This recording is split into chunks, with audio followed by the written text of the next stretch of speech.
Hi, welcome back. Boy, has a lot happened. I don't even know where to start with this one. I don't recognize myself, okay? I think I've fully ascended. Now, I know that sounds crazy, but seriously, I'm operating at a totally different frequency. I don't know what's going on. We have a lot to talk about, okay? And I'm really excited about a lot of things, and I feel really good right now. I can't explain it, guys. It doesn't make any sense.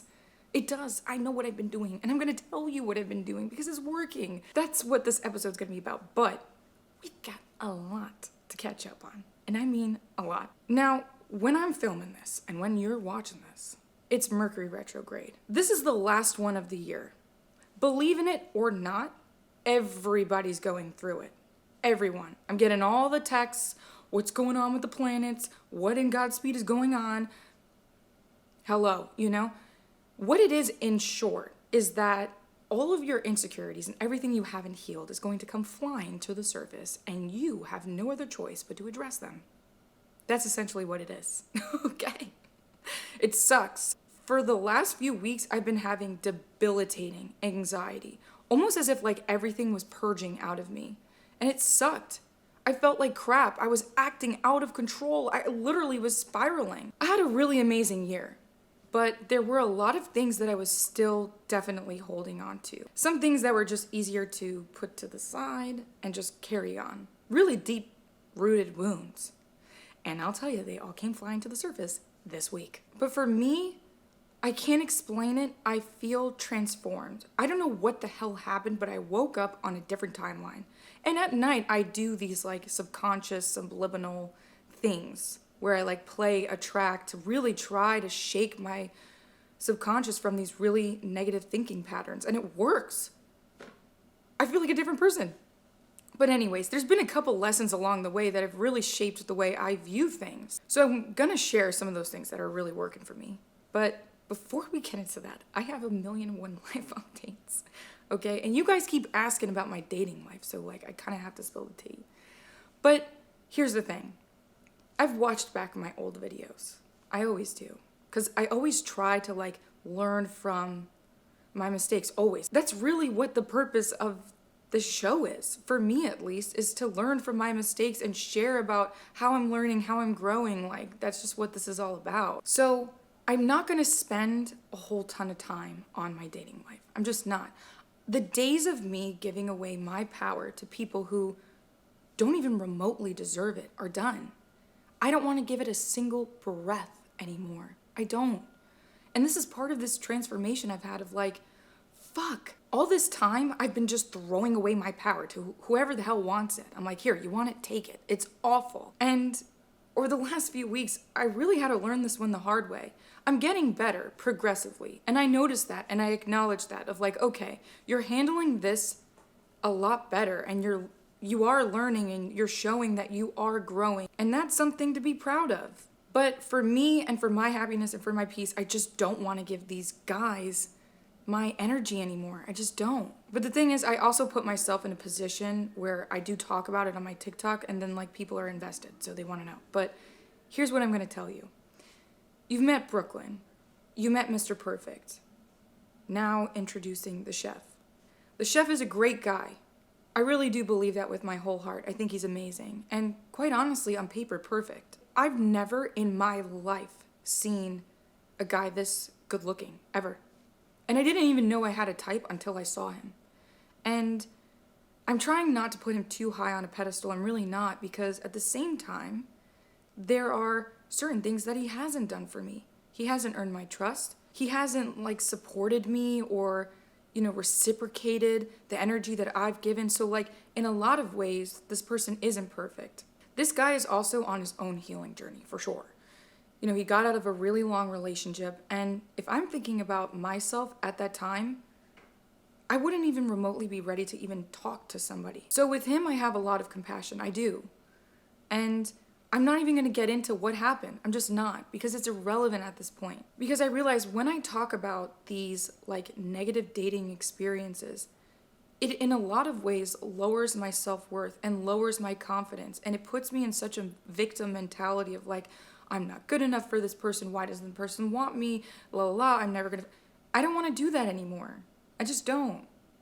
Who the hell is she? I don't know. But, of course, am I disappointed over the outcome of this situation? Yeah, it probably was the right person, wrong time, in my opinion. Because all I can tell you about how I showed up with this person is that I was at a very weird time in my journey. I was wildly anxious. He caught me at the worst time. I just wasn't showing up as my best. When I first met him, I probably was, where I was like really in my healing girl era of like, okay, I'm good, I can handle this. But the second I started to realize how incredible this person was and various other factors going on in my life, whether it be like my job or my personal, and like all these things, it was just a lethal cocktail, and it brought up a lot of anxiety for me. And in general, I just was having anxiety that I couldn't control. So I showed up very insecure. I showed up kind of needy towards the end. Is it too, far gone to repair? Maybe. And that's okay. Just the fact that this person opened my eyes to things I still needed to heal about myself, that's a win, okay? All of these guys are a win, the three. All of these guys sound like I've got a roster, the size of a CVS receipt. I don't. It's like, I really don't. As long as I'm learning something and improving myself, that's a win. And yeah, that's all I'm going to share on it. Do I like the guy a lot? Yep. Am I optimistic that maybe,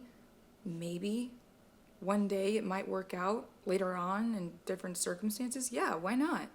But also, if that doesn't happen, that's okay. Because I have to start operating from an abundance mindset, not a scarcity mindset. And consistently, the reoccurring pattern here has been that I need this person because there'll be nobody else. And that's not true. Because when I was with Brooklyn, did I ever think that Mr. Perfect was going to come around? No. When I was with Mr. Perfect, did I ever think that the chef was going to come around? No.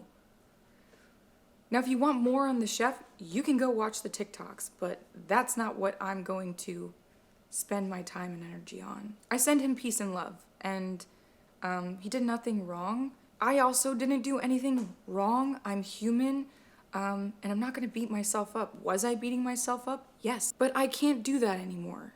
I have to really love myself and pour love into myself and just put myself on this pedestal. The last thing I'll say on this is like, the way I was idolizing these people is not fair to me. That's how I should view myself. And then if this person then reflects my negative beliefs about myself, that's not their fault. That's mine. Where this whole transformation came from was, a little bit of a tower moment with the chef. But also I met with this psychic, and I told you guys don't go to psychics, but the way this one came about was really weird, and I just was curious, and I was going into it with a mindset of, I'm not going for something super specific. I'm not going to see if a guy likes me back. Like, no. I really just was curious because I love the other realm.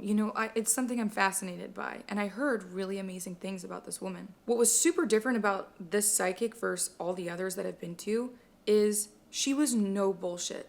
She did not tell you what you wanted to hear.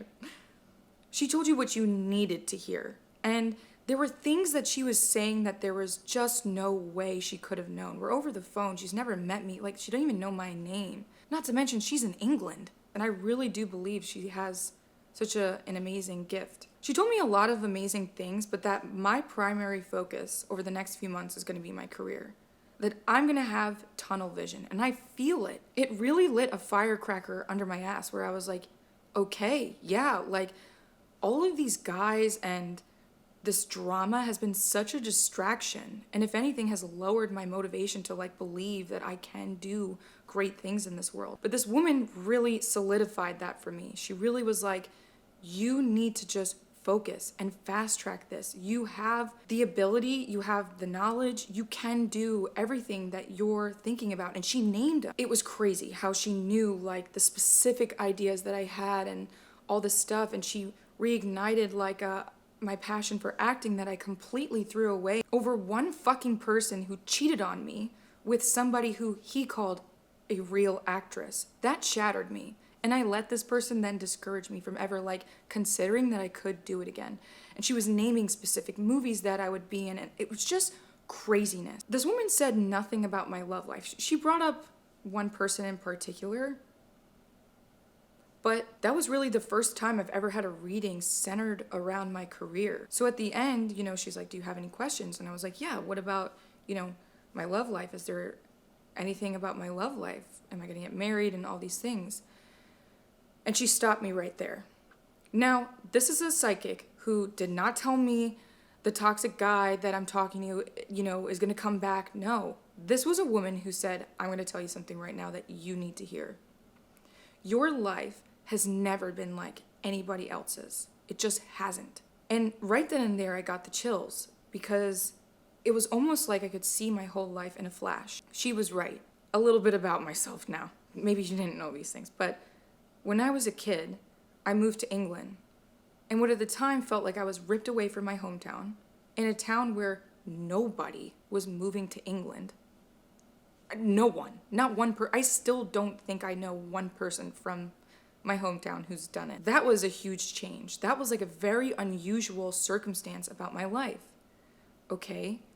Then in high school, I was modeling. I was on a billboard in Times Square. I was modeling for Nike and doing all these things. Nobody else was really doing that. And the next day I had like a final. It just was crazy. That was different. And then when I went to college, similar thing. I went for 2 years. I never had a traditional college experience. I had a really toxic relationship. And then I booked a massive role in a music video and I dropped out. And I moved to LA. I did not have the partying, the sorority, the anything. I didn't have that. And for a while, I beat myself up for a couple years after I dropped out. Meanwhile, I was 19 living in LA at one point in an Uber with Lana Del Rey. I was in an unusual circumstance. My life is just never gonna be normal because people my age now are already married, thinking about kids. Some already have kids, buying a house with the guy and all these things. And that's what most people call normal. I don't even really like to use that word, but for me, that's not going to be my path. And she said, some people are meant to have this like normal life. Now that's not a knock to like the person who is married and has the house and the whatever at this stage. If that's what makes them happy, amazing. She said, but some people just have a bigger purpose in life. And that comes with a lot of sacrifices and a lot of unusual experiences to get you ready for the bigger and better things. And I felt that. In this conversation, it completely eased all of my anxiety around, the pressure of needing to find somebody or I'm never going to find somebody or what's going to happen with my career. I felt it. I just felt it and it all clicked. She also talked a little bit about my vibration and how it's kind of low. And I knew this concept. I knew it. But for some reason, I had completely forgotten about it. That if I was operating at a lower vibration, I was attracting lower vibrational things. And that couldn't have been more true. I've been at points in my life where I was operating in a very high frequency and attracting high frequency things. And I would argue that the last couple of months, last 6 months, I've been at a really low frequency. And unintentionally. Just simple things like how I'm showing up to strangers and like not wanting to like talk when I'm in public or social settings and really like hiding in this weird shell and also being very self-deprecating. I really feel it with my whole being that this is my time. I can't explain it. I told you guys in the last video I was going to come back 10 times stronger. In this scenario, sometimes you hear the exact messages you need to hear at the exact time you need to hear it. And that's what I experienced. One of the things that I'm most excited about, and I can't even believe I'm saying this, is I'm opening a nail salon. You're like, what is going on? I've always had this idea to merge tips, your nails, with this other huge part of me. And I would tell people casually about this idea and they would be like, girl, you have to do that. Once I really broke it down and once I started talking to the right people, whether it be the broker or a couple of other people who own businesses in New York City, wasn't that hard. It's possible if I'm willing to put in the work and do this thing. And I am. I've been spending every single night finishing off a business plan, which like I'm having to Google how to do a really good business plan. This is next level, This has to work out. And it's got to be really good because it's something I've dreamed about doing and I want to be really intentional about it. And so I'm having these conversations with brokers and exploring different retail spaces, and I'm like, this is bananas that I'm actually doing this. So stay tuned on that. But yeah, those are really my life updates. A little bit about the chef, a little bit about the psychic, and we're opening up a nail salon. I think things are pretty good. I feel really good. I was also talking to my friend on the phone. Recently he said to me, he was like, you sound completely different. You just do. And each time we were just casually talking about different things in life or whatever, the crown, I don't know. He just kept reiterating randomly, you sound so different. And I feel different. And I genuinely believe how you feel inside is how you're gonna manifest on the outside. And I've been doing the work. I know a lot of this has seemed like I'm a wreck and I'm a disaster, but every fucking day I do the work. Every day I meditate. Every day I journal. Every day I work out. I do the inner work. And at this point, I have a list that's 5 pages of all of my negative thoughts crossed out with the new positive thought. The inner work is not easy, and it's not going to get done overnight. It takes time. It takes time to undo things that have been ingrained in you for the last 27 years or however the hell, old you are. That's not going to be done overnight. So you have to be patient with yourself. And what I want to make this episode about is some of the things that have really changed me and helped me with whether it be my anxiety, with raising my vibration. So let's get into it. I really was having severe anxiety the last few weeks, and I posted a video about it, and I got a lot of messages back from people who also suffer from anxiety. You guys see the video, but you don't see the messages. So if you were ever wondering why I put myself out there like that, I know the impact, and I know it helps people when they probably feel so alone. Besides the usual techniques of meditating, breathing exercises, working out, going on walks, that kind of stuff, here's what really has helped me, especially when I'm in a severe panic attack. The first thing is that I have to re-engage my 5 senses when I'm absolutely in this state of feeling paralyzed by my anxiety. That happens a lot where I'm I can't move right now. My thoughts are suffocating me. I can't even speak. I can't even murmur an affirmation. I start with my senses. I'm okay, what can I smell? And I go around the room, even if it's the smell of the multi-purpose cleaner, I don't know. And then I go around to what I can hear, whether it's cars outside, the cat's water fountain, what can I see? Okay, the leaves on my money tree are kind of starting to brown a little bit. We got to fix her up, give her some water, whatever. And then eventually I'm back in the present moment and I'm back in my body.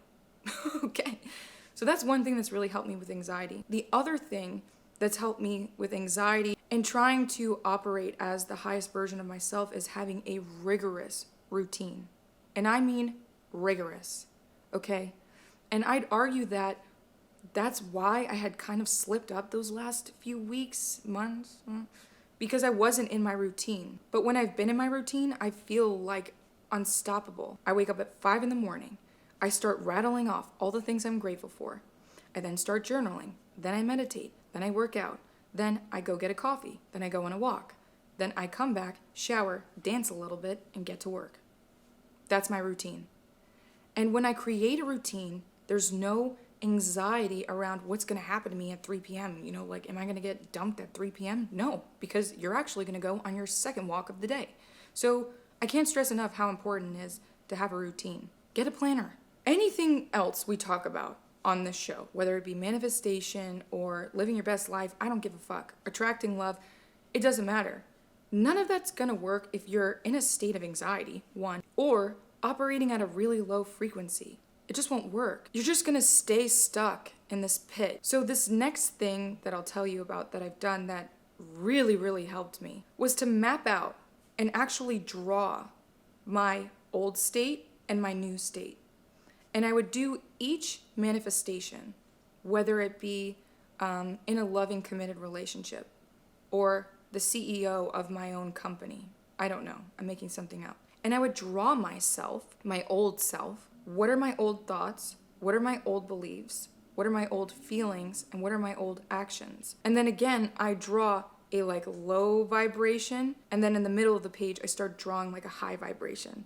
And then I draw my new self, and under there, my new thoughts, my new beliefs, my new feelings, and my new actions. Zara, you just have got to stop. And that's just what I've kind of been doing for all of my manifestations. Because if I'm ever sitting here wondering, like, why don't I feel confident? Why don't I, have the $1 million? Why am I like in this state? Well, because I'm in this low vibe state. Seeing this on paper made a switch go off in my brain. So then I just keep reminding myself to operate in the new state, the desired state. That helped me a ton. The last thing I'll tell you is I've really just been living in the end the last few weeks. And that's what, in my opinion, has changed everything for me. Just detaching from the outcome and bringing it forward here right now. It's here, it's certain, and it's mine. And really feeling from the inside out that I have everything I've always desired right now. I just feel brand new. I feel so good. Staying in that state has also helped me release any attachments to the outcome or the 3D or whatever the fuck's going on. Like, it's irrelevant because I feel it, and that's what's most important. And then it will manifest in my reality. Even just last night, I was catching myself start to dip a little bit, and then I went right back up to my highest frequency, let's call it, where I really felt like I was living in the end. And as I did that, my phone started blowing up. A video I had posted a couple of weeks ago just went bananas out of nowhere. So it really does work, but don't always look for proof of it. I don't know, guys. I hope this episode was helpful. It really wasn't like a structured episode, but that's just really what I wanted to talk about. I feel really fucking good. I can't explain it. I know where I'm going, I know where I'm heading, and I know I'm almost there. And from now on, nothing's gonna stop me from getting there. Nothing. I have absolute tunnel vision right now. Don't even think about texting me right now with some shit, all right? Don't. You wanna play games, go to Chuck E. Cheese's. This isn't Dave and Buster's. I wanna stress, though, before I wrap this thing up. Lately, I've noticed that there's a lack in basic human empathy. And I really just wanna stress how important it is to treat each other with kindness and compassion. Now, I know that sounds cheesy, and I know it sounds ridiculous, and I know we're all hurting from an array of things. Everybody's going through their own thing, and it sucks. I know it. I know life can be super shitty. I know it. I've been through some shit. I've seen some shit. Always, always, always come from a place of love. I don't care what the person did to you. I don't care if they're annoying you or they pissed you off or they whatever. Come from a place of kindness. And I don't care if you've known this person for a minute, a day, a month, 10 years. We're all human, having a human experience with human emotions, and life's tough. It's not easy to live life right now. Please, text somebody that you love them. Anybody. Reach out and congratulate somebody on whatever it is that they're working on, and just let them know that you're proud of them or way to go. Do something nice. Do a random act of kindness. I promise you, when you put out kindness, it's going to come back to you 10 times stronger. And we need it right now. It has to be a collective effort. That's the episode. I hope you guys like this one. Maybe in the future I'll have something more structured, but whatever. I'm just going to keep chit-chatting with you guys. It's fun. I really like this a lot. It makes me feel so good, and it helps a lot with my healing and my growth. And yeah, again, it's never about bashing people or putting people on the spot or looking for attention. Is just not. I just want to be my most authentic self, and honestly, this is it. So for me, that's the most important thing, and I don't care if it's weird or cringy. Happy holidays, and I love you so much, okay? And I hope 2024 is the best year yet for you. And remember, circumstances don't matter. You can manifest whatever you want. You can have it all, and I hope you guys manifest all of your desires in 2024. I know that's cheesy, but I don't care. I love you guys, okay? Bye!